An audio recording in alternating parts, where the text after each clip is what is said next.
Chapter 10 circles का ये question competency level तो पक्का से है और सीबीएसई के अपने प्रैक्टिस पेपर का दिया हुआ क्वेश्चन है, जिसमें हमें ये दिए हुए दो एडजेसेंट स्क्वायर्स हैं, इनको ज्वाइन कर दिया, बड़ा सा रेक्टेंगल बन गया, एसटी हो गया उसका, उस रेक्टेंगल का डायगोनल, और इस एसयूटी ट्रायंगल में हमने एक सर्कल को ड्रॉ किया है और इस सर्कल की रेडियस को निकालना है। तो सबसे पहले मैंने सपोज किया कि let the radius of this circle be R, ये हमने निकाल लिया, let the radius of this circle is R centimetre.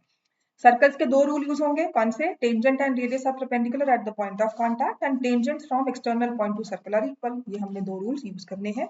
Further हमें पता है कि ये स्क्वायर की साइड है 10 सेंटीमीटर, तो जो हमारा पूरा P से लेकर T तक का साइड है दैट इज 20 सेंटीमीटर और जो ये वाली साइड है दैट इज 10 सेंटीमीटर। ठीक है। अब अगर इस क्वेश्चन को इस तरह से देखेंगे तो शायद कंफ्यूजिंग लगे, पर अगर मैं थोड़ा सा इस क्वेश्चन को, इसके ओरिएंटेशन को चेंज करके आपको दिखाती हूँ ना, तब आपको लगेगा कि हाँ कहीं ना कहीं ये क्वेश्चन देखा हुआ है, आपको फेमिलैरिटी बहुत लगेगी इस क्वेश्चन के साथ। तो लेट्स सी, यहाँ पर इस क्वेश्चन को अगर हम देखते हैं, इसको फ्लिप करते हैं,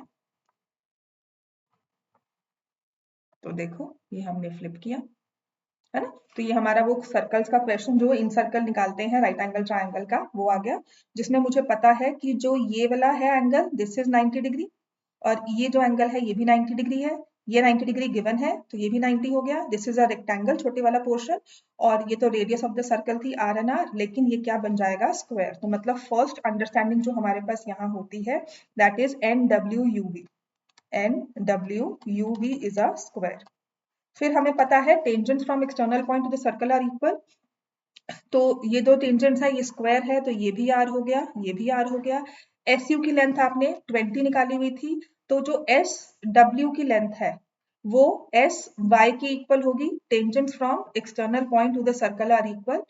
ठीक है, तो ये हो जाएगी, पूरा 20 था, ये आर हो गया, this will be 20 minus R, और यहाँ भी आएगा 20 माइनस आर। ऐसे ही जो हमारे पास ये टेंजेंट इक्वल थी, यूटी की लेंथ हमने 10 निकाली हुई थी, तो जो वीटी है और यहाँ से वाईटी है ये भी इक्वल हो जाएंगे।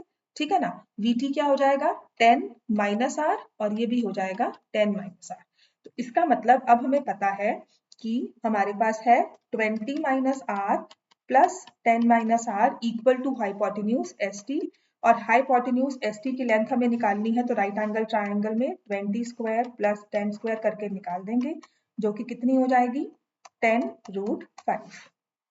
तो जिससे मेरे पास आ गया 30 minus 2r is 10√5, radius 30 minus 10√5 by 2, hence the radius is 15 minus 5√5 centimeters. Hence we've solved the question. Thank you.